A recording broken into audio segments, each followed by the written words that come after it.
You've entered void of rules, a realm where normal constraints cease to exist. But beware, traveller, there is one rule here. You've got to hit subscribe. Seriously, it's the only rule we have. We just reached 1,000 brave souls, and we're hunting for 9,000 more to complete our dark ritual. I mean, reach our next goal, so subscribe. Or don't. But remember, the void remembers those who defy the only rule. Now let's get into today's video. The gravel crunched under my tyres as I pulled into the Carbon County Sheriff's Department parking lot at 7 in the morning. The building looked like it had been constructed in the 1960s and never updated since. Weathered brick facade, small windows with metal grating, and a flagpole that creaked ominously in the constant Wyoming wind. Snow dusted the sidewalks even though it was already April, a reminder that winter held this part of the state in its grip longer than anywhere else. I was reaching for the door handle when I noticed the smoke rising from behind the building. Following the acrid smell, I walked around to the back and found Sheriff Wade Garrison burning papers in a metal trash can. The flames danced orange against his weathered face as he watched police reports, incident files, and what looked like medical examiner photos turn to ash. He was a man in his late 50s with steel grey hair and the kind of deep lines around his eyes that came from squinting into too many dark places. "You're Brennan," he said without looking up from the fire. "You're replacing Deputy Marcus Vale. He lasted 4 months. Transferred?" I asked, my breath visible in the frigid Wyoming air. I'd driven up from Cheyenne the night before, and the temperature had dropped 20 degrees during the journey north. Garrison finally met my eyes. The look in them made my stomach drop, not anger or frustration, but something deeper. Fear, maybe, or resignation. Institutionalized. Wyoming. State Hospital. In Evanston. Keeps drawing the same symbol over and over on the walls of his cell. Won't tell anyone what it means. Won't tell anyone what he saw out there. He kicked at the trash can, sending sparks spiraling up into the grey morning sky. "Come on inside, Brennan. We need to talk." The interior of the sheriff's department was exactly what I'd expected. Linoleum floors that had seen better decades, fluorescent lights that buzzed constantly, and the lingering smell of old coffee and cigarettes. Garrison's office was small and cramped, with filing cabinets that looked like they'd been salvaged from a government surplus store. But it was the conference room he led me to that made me pause. I hadn't seen this room during my interview 2 weeks ago. The walls were covered with maps marked in red ink, photographs of crime scenes that didn't make sense, and newspaper clippings dating back decades. Headlines like "Third Deputy Vanishes in Carbon County" and "Search Teams Refuse to Enter Ravine After Dark" covered every available surface. Some of the articles were so old the paper had yellowed, and the ink was fading. "Sit down, Brennan. What I'm about to tell you will sound insane, but every word is true." Garrison closed the door behind us and locked it with a decisive click. "Coffee?" I nodded, and he poured 2 cups from a pot that looked like it had been brewing since the Carter administration. The coffee was bitter and strong, but the warmth was welcome in the chilly room. "How much do you know about Carbon County's history?" Garrison asked, settling into a chair across from me. "Not much," I admitted. "Mining town, railroad junction, population dropped when the coal industry dried up. Pretty standard Wyoming story." Garrison shook his head slowly. "That's the official history, the Chamber of Commerce version. The real story goes back a lot further." He pulled out a thick folder and spread several documents across the table. The Shoshone called this area Tamakwaipawa, the place where shadows eat light.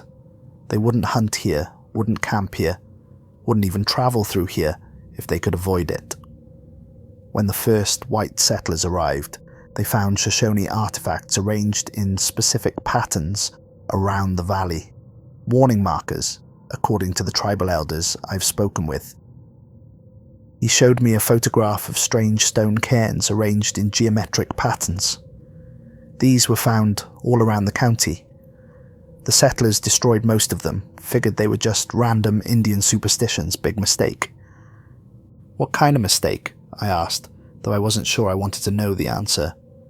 The kind that gets people killed. Garrison pulled out on another file, this one thick with police reports. Since 1870, Carbon County has had the highest rate of unexplained deaths and disappearances of anywhere in Wyoming. People just vanish. Sometimes we find bodies, sometimes we don't. But the pattern is always the same. They were somewhere they shouldn't have been, doing something they shouldn't have been doing. He slid a laminated card across the table. Unlike typical department procedures, this one was titled Night Shift Survival Protocols, and the text was typed in stark military-style font.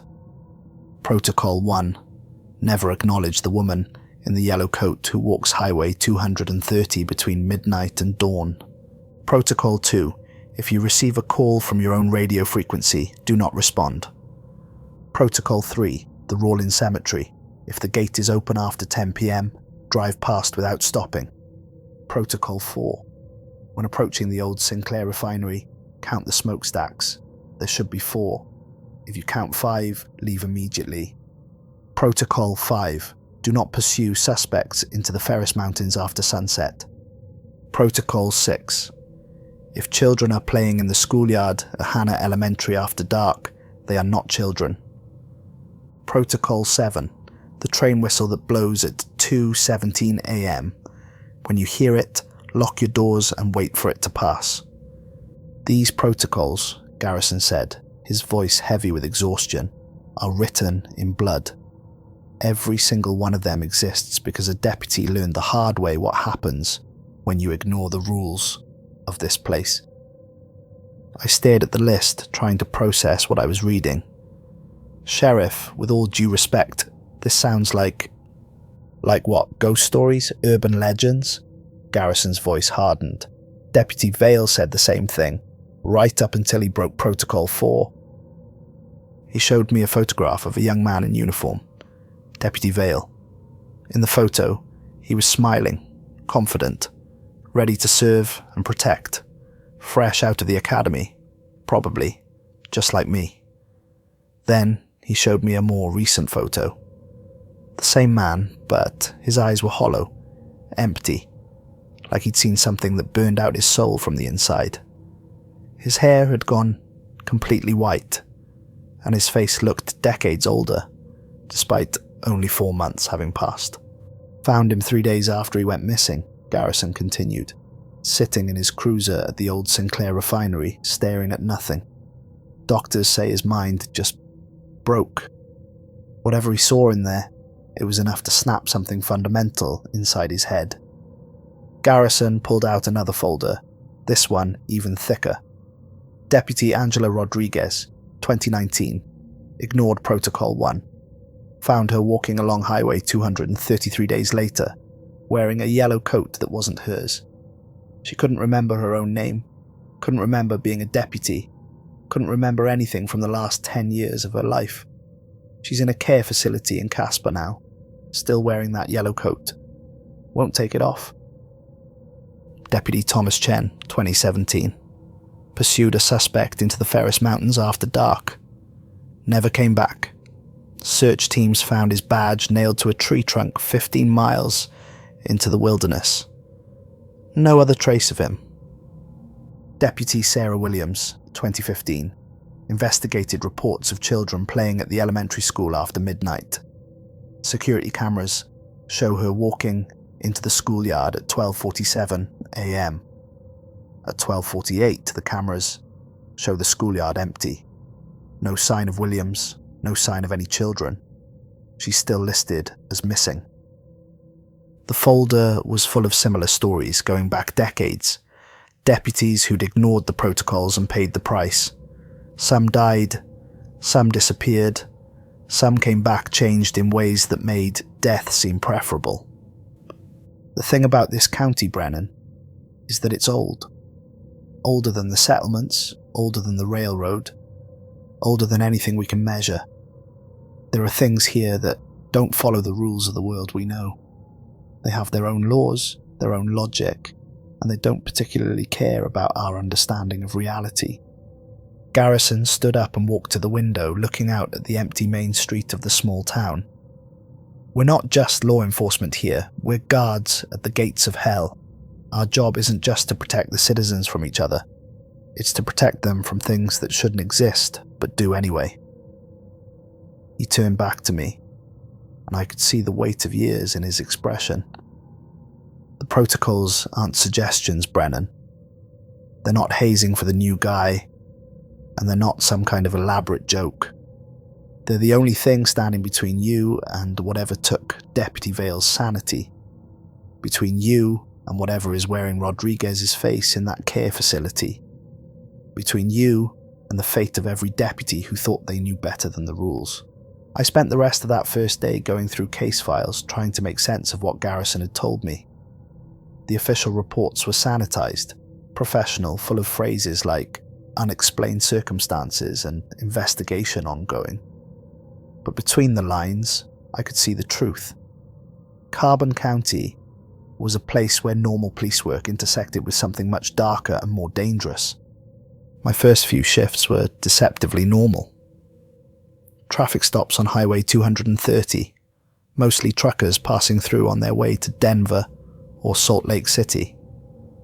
A noise complaint at the trailer park outside town.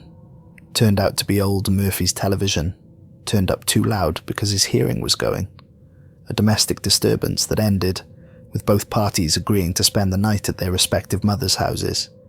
But I noticed the details Garrison had mentioned, how every business in town closed by 8 p.m, even the gas station, how the cemetery gate was always padlocked tight, with what looked like fresh chains and multiple locks, how locals refused to drive certain roads after dark, taking long detours that added hours to their trips rather than travel the more direct routes. The diner was particularly telling. During the day, it was busy enough. Truckers, local ranchers, the occasional tourist heading to the national forest. But by 9 p.m, the place emptied out completely, leaving only the cook and a single waitress who looked nervous every time the wind rattled the windows. I stopped in for coffee one evening around 9:30 and found myself alone except for Dolores, the waitress, who kept glancing at the clock and jumping at every small sound. "You're the new deputy," she said, refilling my cup without being asked. She was a woman in her 40s with greying hair and the kind of nervous energy that comes from chronic anxiety. "That's right, Tommy Brennan." "You follow them protocols Sheriff Garrison gave you?" I nodded, surprised by the directness of the question. "Good," she said, relief evident in her voice. "Deputy Vale, he was a nice young man, real polite, always left good tips, but he didn't listen. Thought he knew better than folks who'd been living here their whole lives." "What exactly happened to him?" Dolores glanced around the empty diner, then leaned closer. "He went to the old refinery one night, investigating reports of vandalism," he said. "Came back different. Real different. Started talking about seeing things that weren't there, hearing voices. Then one night he just broke. Started screaming about the 5th smokestack, about something watching him from inside it. Had to call the state troopers to take him away." She straightened up as a truck pulled into the parking lot. "You be careful out there, deputy. This place has rules, and they don't care if you're wearing a badge." Tuesday evening, I met my partner for night shifts. Deputy Elena Vasquez had been working Carbon County for 5 years, and she had the look of someone who'd seen too much. Her patrol car was equipped with modifications I'd never seen before, extra mirrors mounted at odd angles, a spotlight that could rotate 360 degrees, and what looked like a religious medallion hanging from the rearview mirror alongside a small bag of what might have been salt. "The protocols aren't superstition," she told me as we began our patrol. "They're survival instructions. This county has rules, and if you break them, it breaks you back." Elena drove with constant vigilance, checking the mirrors every few seconds, her eyes scanning the darkness beyond our headlights. She had a route she followed religiously, avoiding certain roads, always taking the long way around specific areas. The radio crackled occasionally with routine calls from dispatch, but there was something different about the night shift. An underlying tension, like the darkness itself was listening to our conversations. "How long have you been working nights?" I asked as we patrolled the outskirts of town. 5 years, she said, never taking her eyes off the road. Started on days, but after my first encounter with Protocol 1, Sheriff Garrison moved me to nights permanently. Said I had the right temperament for it. What's the right temperament? Paranoid enough to stay alive, smart enough to follow orders, and stubborn enough not to quit when things get weird. She glanced at me, briefly. You seem like you've got at least 2 out of 3. We spent the evening patrolling the quiet streets of the small town, checking on businesses, making sure the few residents who were out after dark got home safely. Elena showed me the boundaries of our patrol area, pointing out roads we never travelled after sunset, areas we avoided entirely, and landmarks that served as warning signs. "See that tree line?" she said, pointing toward the dark silhouette of the Ferris Mountains.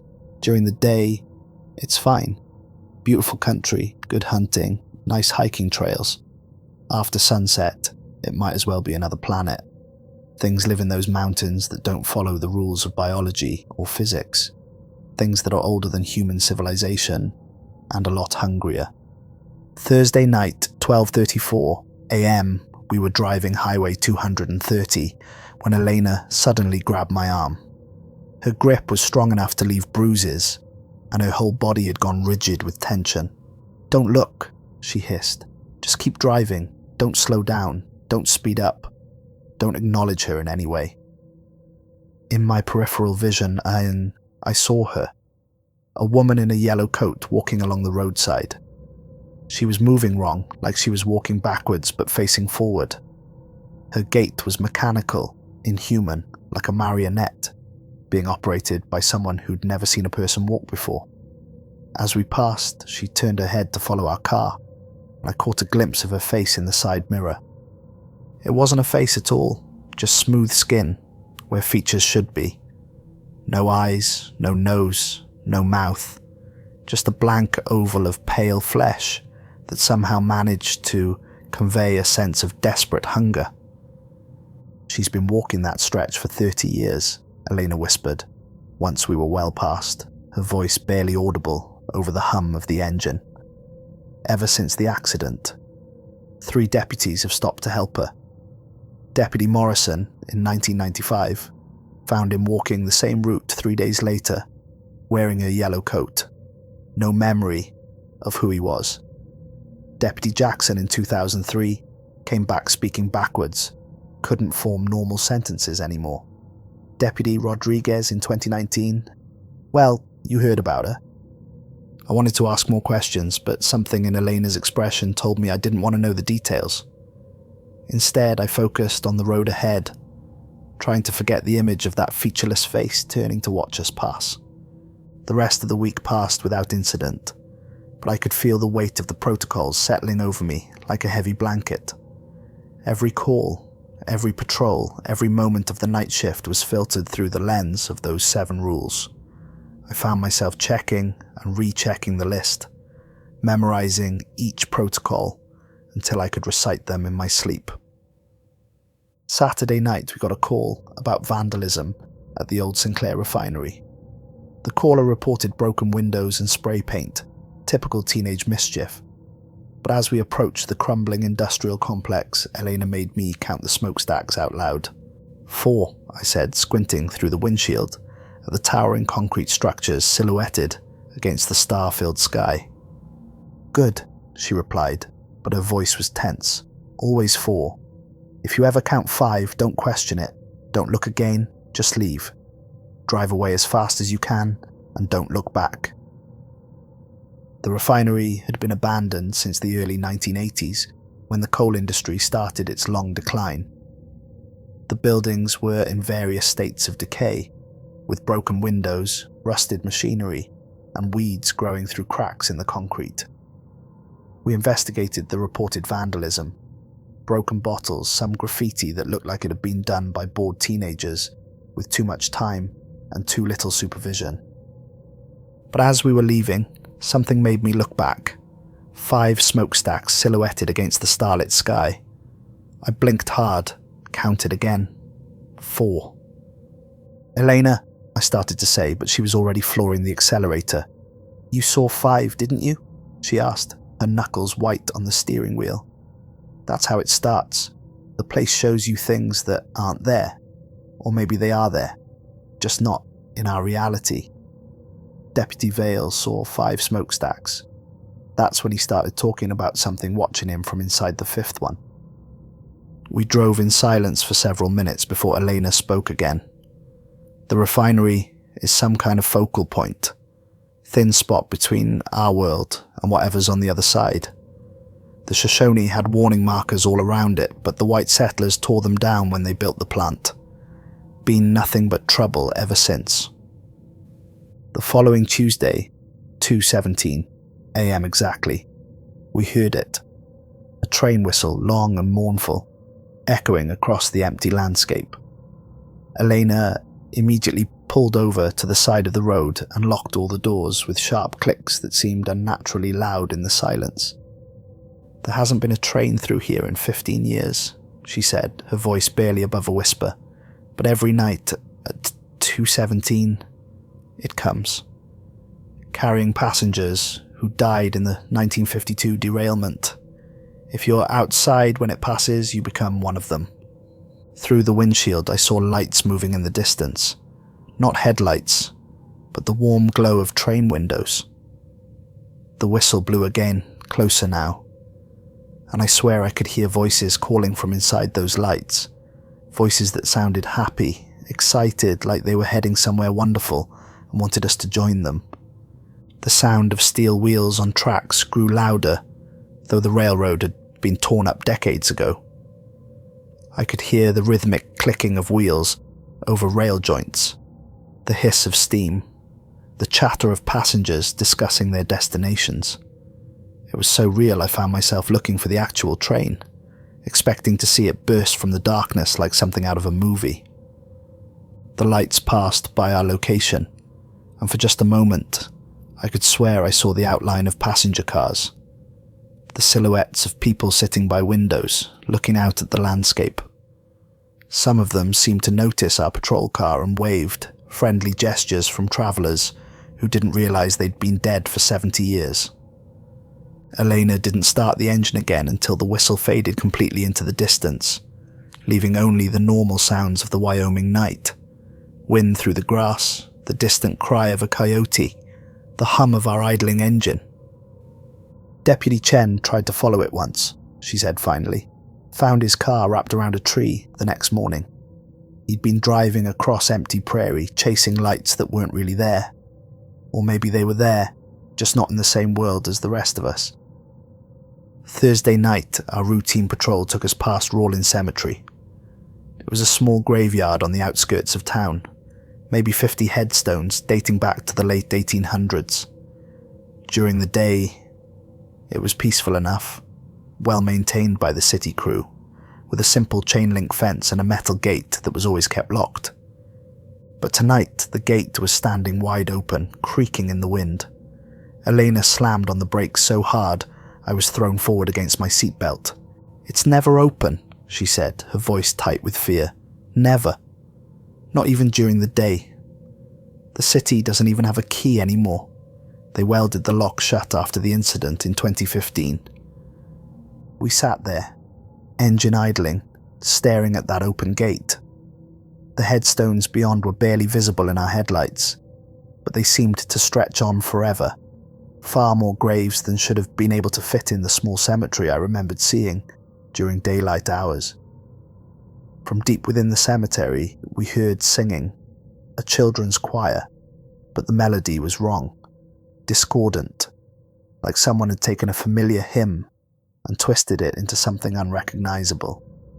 "Happy birthday to you," came the voices, sweet and innocent, and absolutely terrifying.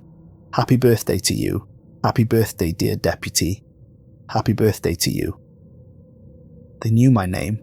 Somehow, whatever was singing in that cemetery knew who I was. Elena put the car in reverse and backed away slowly, never taking her eyes off that open gate.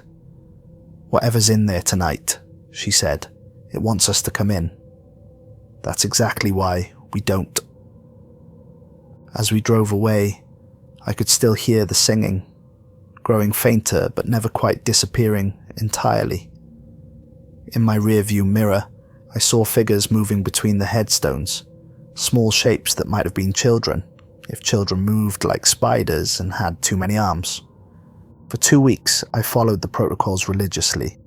I respected the rules, understood their importance, and had seen enough to know what happened when you didn't take them seriously. Carbon County was teaching me its lessons slowly, carefully, like a predator testing its prey before deciding whether to pounce. Elena and I developed a good working relationship. She taught me the subtle signs that indicated when something supernatural was happening.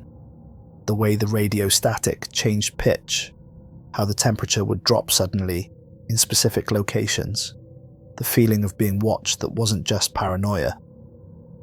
I learned to trust my instincts, to pay attention to the small details that could mean the difference between a routine call and something much more dangerous. The key to surviving the night shift, she told me one evening as we patrolled the empty streets, is understanding that this county operates by different rules after dark. Physics still works mostly, but there are exceptions. Time doesn't always flow in the right direction. Space doesn't always connect the way it should.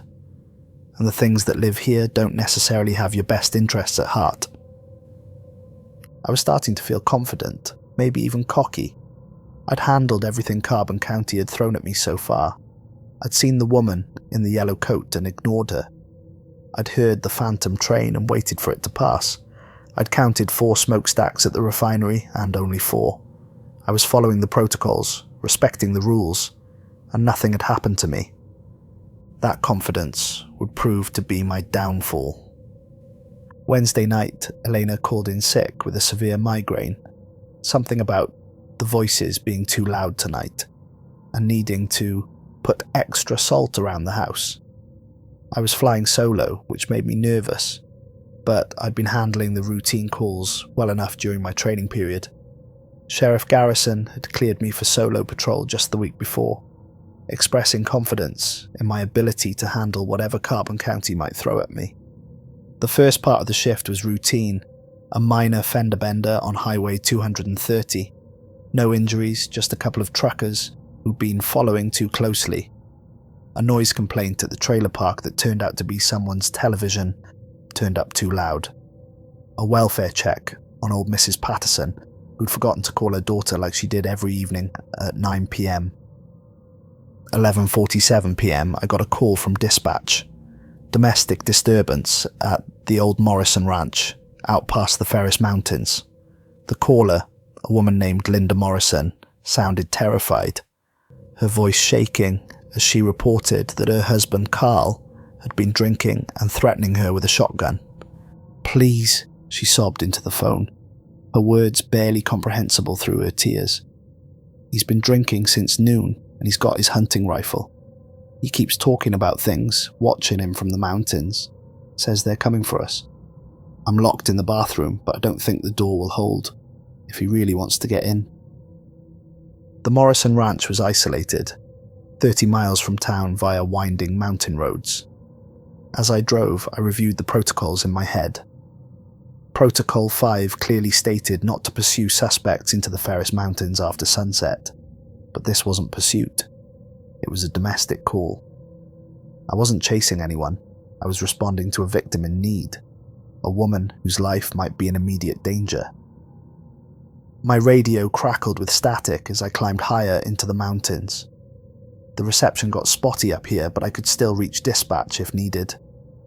The road twisted and turned through dense pine forests, my headlights carving a narrow tunnel through the absolute darkness.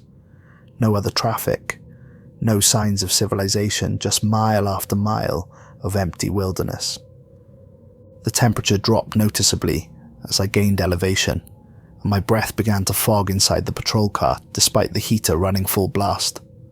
The darkness outside seemed different from the normal darkness of night, thicker, more oppressive, like it was actively trying to smother the light from my headlights.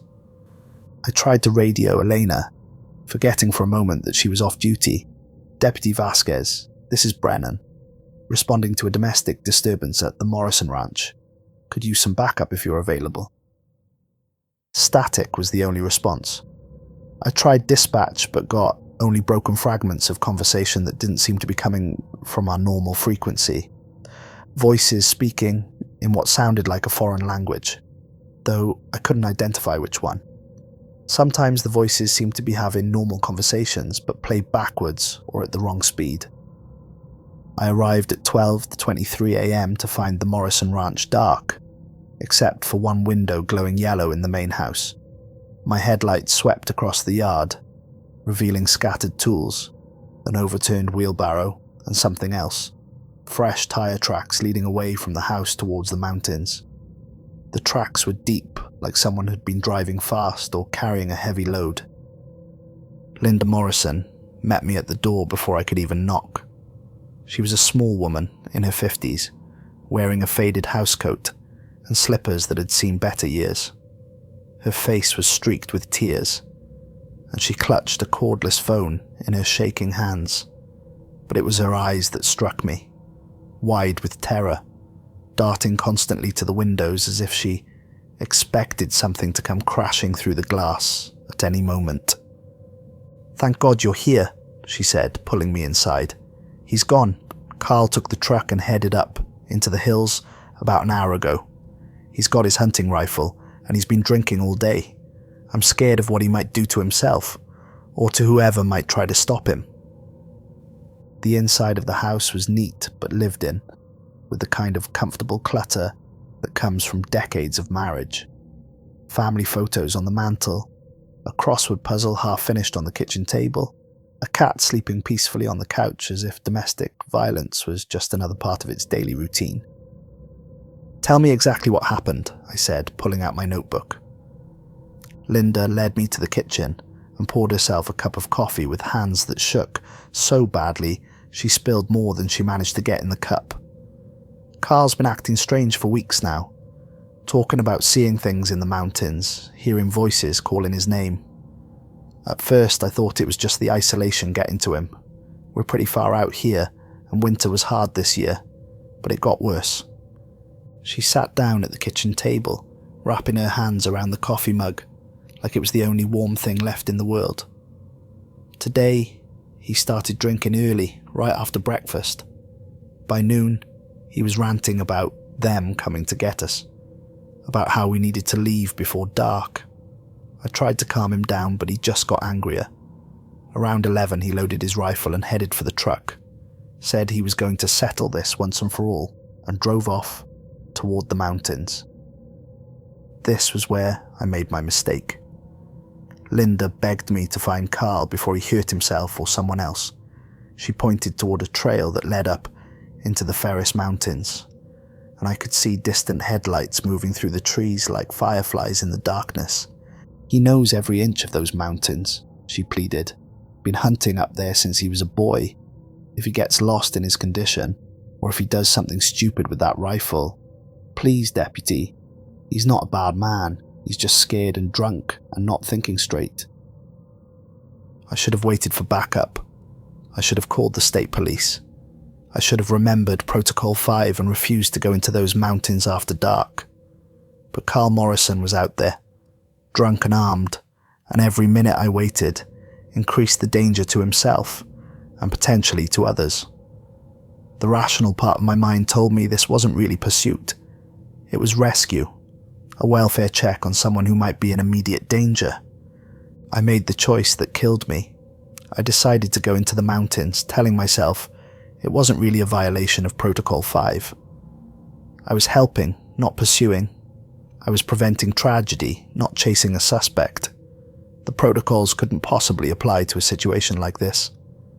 "I'll find him," I told Linda, Lock the doors behind me and don't open them for anyone except me or another deputy. If Carl comes back before I do, call 911 immediately." The trail was narrow and treacherous, barely wide enough for my patrol car. My headlights cut through darkness so complete it seemed to swallow the light before it could reach anything. The road surface was rough gravel and dirt, full of potholes and washouts that made driving treacherous, even at slow speeds. Pine trees pressed in on both sides, their branches scraping against the sides of my car, like skeletal fingers. The radio was nothing but static now, and my cell phone had no signal. I was completely cut off from the outside world, alone in the mountains with whatever was waiting for me up there. The temperature inside the car continued to drop despite the heater, and my breath began to fog so badly I had to crack the windows to see clearly. After 20 minutes of climbing, the trail opened into a small clearing. Carl's truck was parked at the far edge, driver's door standing open, headlights still on, and casting strange shadows between the pine trees. The engine was running, exhaust visible in the cold mountain air, but there was no sign of Carl himself.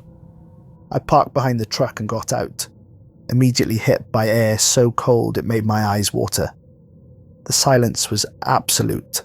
No wind, no animals, no insects, just the hum of 2 idling engines, and the distant sound of my own heartbeat echoing in my ears. Even my footsteps seemed muffled, as if the very air was absorbing sound. "Carl," I called out, my voice seeming to die just a few feet from my mouth. "Carl Morrison, this is Deputy Brennan. Your wife sent me to find you." No response. I approached the truck cautiously, hand resting on my weapon. The driver's seat was empty, but Carl's rifle was gone from the gun rack. A half-empty bottle of whiskey sat on the passenger seat, and the radio was tuned to static. That's when I saw him. Carl Morrison was standing at the far edge of the clearing, his back to me. He was perfectly still, like a statue, rifle held loosely in his hands. I approached cautiously, my boots crunching softly on the frost-covered ground. "Carl, it's Deputy Brennan. Your wife is worried about you. She asked me to bring you home." He didn't respond. As I got closer, I realized something was very wrong. Carl wasn't breathing. His clothes were covered in frost despite the fact that the temperature, while cold, wasn't quite freezing. And when I walked around to face him, I saw his eyes were open but completely white, like they'd been rolled back in his head. His skin was pale, almost blue, and there was no sign of life in his face. But he was standing upright, rifle in his hands, as if he'd been frozen in place mid-action. Ice crystals covered his beard and eyebrows, and his breath wasn't visible in the cold air. That's when I heard it. Footsteps behind me. But when I turned around, there was no one there. Just my patrol car and Carl's truck, headlights still cutting through the darkness. But the footsteps continued, circling me, getting closer. The sound was wrong, too heavy, like something much larger than a person was moving through the forest. Something that didn't care about being quiet. "Carl?" I called out again, but the frozen man didn't respond. The footsteps stopped directly behind me, and I felt breath on the back of my neck, cold breath that smelled like earth and decay, and something else I couldn't identify, something that reminded me of the metallic smell of old blood. I spun around, drawing my weapon, but there was nothing there. Just the forest, the clearing, and the horrible realization that I wasn't alone in these mountains. Something else lived here, something that the protocols were designed to keep me away from, something that had been waiting for someone like me to make exactly the mistake I'd just made. My radio crackled to life, but it wasn't dispatch. It was my own voice calling out, "Deputy Brennan to base, I'm pursuing a suspect into the Ferris Mountains. Request backup." But I never made that call.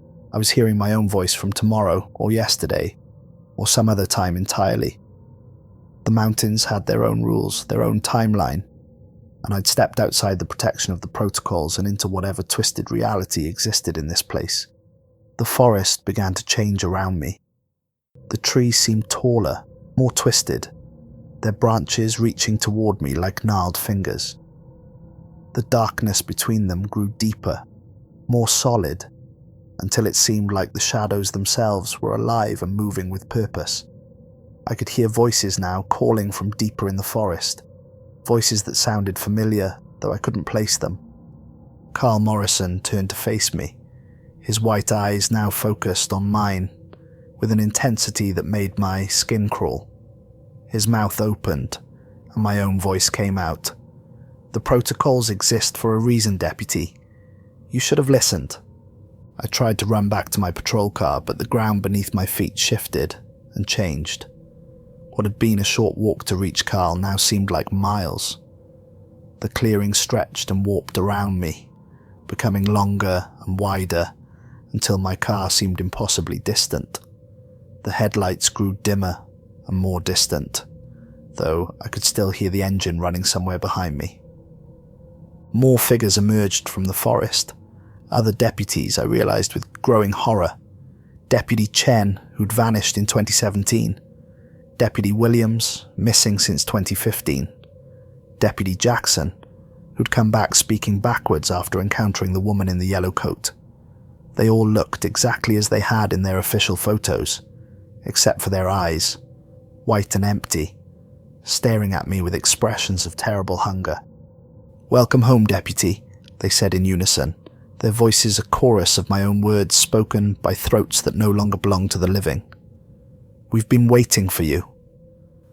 Carl Morrison smiled, an expression that split his frozen face in ways that shouldn't have been possible. The skin cracked like ice, revealing something dark and wet underneath. "Welcome home, Deputy," he said in my voice. "We've been waiting for you." The other deputies began to move closer, their footsteps perfectly synchronized, creating a rhythm like a funeral march. Each step they took seemed to make the clearing larger, stretching the distance between me and any possible escape. The ground beneath my feet felt unstable, like walking on ice that was about to break.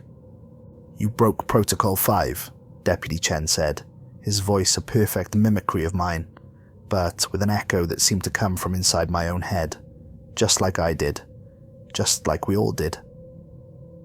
"The mountains don't forgive," added Deputy Williams, her face pale and drawn, but somehow still beautiful, in the way that corpses are sometimes beautiful. "They collect." I tried to draw my weapon, but my hands wouldn't obey me. The cold was seeping into my bones, making my movements sluggish and uncoordinated. My breath came in shorter gasps, and each exhalation created a cloud of vapor that seemed to hang in the air longer than it should have. "Please," I managed to whisper, though I wasn't sure what I was asking for. Mercy? Forgiveness? A chance to go back and make different choices? "We said the same thing," Deputy Jackson told me, tilting his head at an unnatural angle. "Begged for our lives, promised to follow the protocols, swore we'd learned our lesson, but the mountains don't care about promises." The circle of dead deputies tightened around me. I could see details now that I wished I couldn't. The way their uniforms were torn and stained with substances I didn't want to identify. The way their badges had turned black as if burned. The way their eyes reflected the distant headlights like mirrors, instead of absorbing light the way living eyes should. "The Shoshone knew," Carl Morrison said, his voice becoming less like mine and more like something else, something that had never been human. "They understood the bargain. Feed the mountains what they want, or they'll take what they need."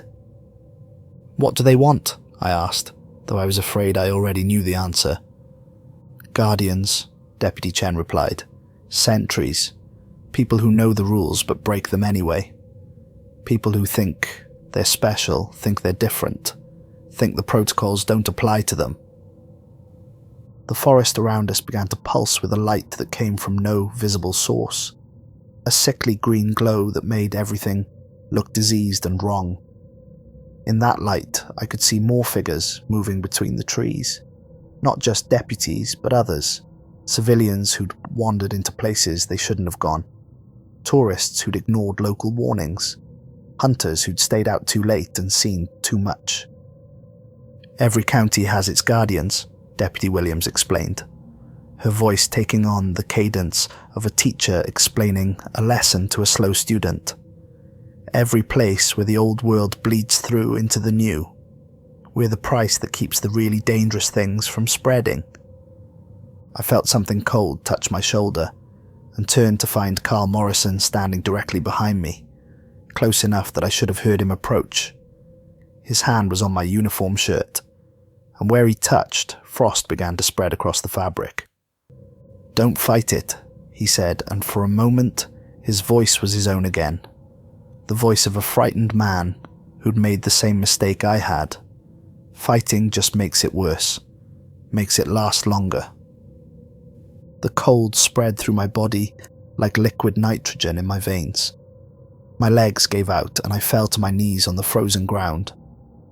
The circle of deputies moved closer, their white eyes reflecting the impossible green light that seemed to come from everywhere and nowhere at once.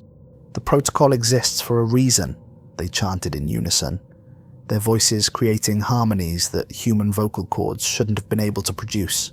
"The protocol exists for a reason. The protocol exists for a reason."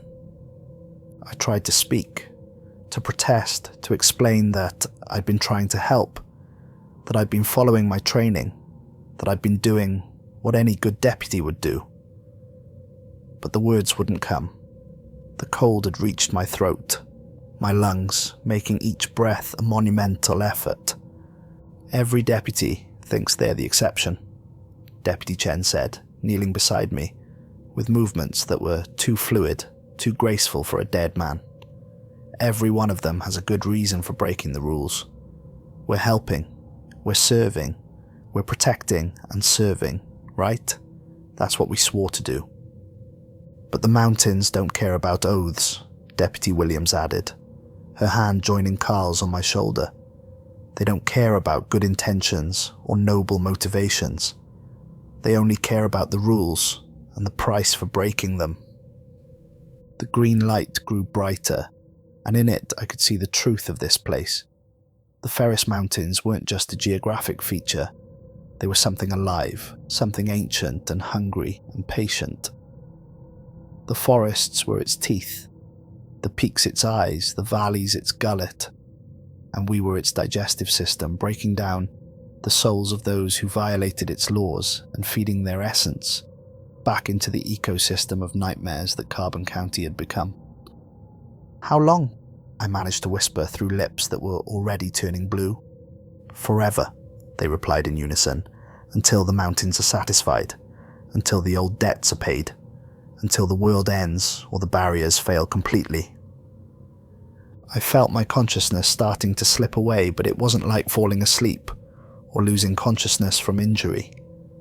It was like being dissolved, my sense of self unraveling thread by thread, until I couldn't remember who I was or why I was here. The last thing I retained was the knowledge that I'd failed to follow the protocols, failed to respect the rules, failed to understand that some boundaries exist for reasons that go deeper than human comprehension. Sheriff Garrison found my patrol car 4 days later, abandoned on a logging road deep in the Ferris Mountains. The engine was still running, headlights still on, but according to the fuel gauge, the tank should have been empty hours ago. There was no sign of struggle, no blood, no evidence of what had happened. My weapon was still in its holster, my radio was functioning normally, and my logbook showed nothing unusual, just routine patrol notes that ended abruptly at 12:23 a.m. The search teams refused to go beyond the tree line. They said the mountains felt wrong, that they could hear voices calling from deeper in the forest. Voices that sounded like mine, begging for help, pleading for someone to come find me. Every time they tried to enter the woods, their equipment malfunctioned, and their dogs refused to continue, whimpering and trying to run back to the vehicles. Carl Morrison's body was never found. When investigators went to question Linda Morrison, about the domestic disturbance call. They discovered something that chilled them to the bone. Linda Morrison had been dead for 3 years, victim of a car accident on Highway 230. The Morrison ranch had been empty since her death, with no record of anyone living there or any domestic disturbance calls. When they checked the phone records for the emergency call, they found that it had come from inside the sheriff's department building, from a phone that had been disconnected for 5 years. The voice on the recording matched Linda Morrison's perfectly, but according to the coroner's records, she'd been cremated and her ashes scattered in Colorado. The domestic disturbance had never happened. The call had never been made. Carl Morrison had never existed. I had driven into the Ferris Mountains chasing ghosts, pursuing shadows, following a trail that led only to whatever hungry thing lived in those dark woods. 2 weeks later, a new deputy started work, fresh out of the academy, young and eager, and convinced that modern police work could handle anything Carbon County might throw at him. Sheriff Garrison sat him down with the laminated protocol card, but now there was an addition. Protocol 8. If you hear Deputy Brennan's voice on the radio requesting backup in the Ferris Mountains, do not respond. He's been dead for 3 weeks, but the mountains still use his voice to call for help. Deputy Elena Vasquez returned to work the day after they called off the search for me. She'd been out with that migraine, she said, though Sheriff Garrison noticed she'd aged years in just a few days. Her hair had streaks of white that hadn't been there before, and she jumped at every shadow, every unexpected sound. I knew, she told Garrison privately. The night he went missing, I could feel it. The mountains were hungry, and they were calling to him. I should have gone in, should have stopped him, but... She trailed off, staring out the window at the distant peaks. But the protocols exist for a reason. Elena requested a transfer to day shift, and Garrison approved it without question. Some experiences change you in ways that can't be undone, and she'd already given enough to Carbon County's endless appetite for sacrifice. The new deputy, a young man named Roberts, listened to the protocol briefing with the same mixture of skepticism and professional courtesy that I'd shown just weeks before. He nodded in all the right places, asked sensible questions about procedure and backup protocols, and promised to follow the rules exactly as written. But Garrison could see it in his eyes. The same confidence I'd had, the same certainty that training and common sense would be enough to handle whatever weirdness a small Wyoming county could produce. The same fatal arrogance that had killed me and all the deputies before me. The protocols aren't suggestions, Garrison told Roberts, just as he'd told me. They're not hazing, and they're not some kind of elaborate joke. They're the only thing standing between you and whatever took Deputy Brennan. Roberts nodded and said he understood, but Garrison knew he didn't. Not really. Understanding would come later, if Roberts lived long enough to gain it. For now, all Garrison could do was hope the young man would be smarter than his predecessors, more willing to follow orders, more respectful of rules written in blood. The protocols grow longer with each lost deputy, each broken rule adding another line to the list. Carbon County keeps its own ledger, tracking every violation, every moment of weakness, every time someone thinks they know better than the accumulated wisdom of the dead. And somewhere in the Ferris Mountains, in a clearing that exists between one reality and another, Carl Morrison still stands with his rifle, waiting for the next deputy who thinks the protocols don't apply to them. Deputy Chen walks the tree line, calling for backup that will never come. Deputy Williams plays with children who aren't children at the elementary school. Deputy Jackson speaks backwards to travelers on Highway 230. And I stand with them now, another guardian in the service of something older and hungrier than human civilization.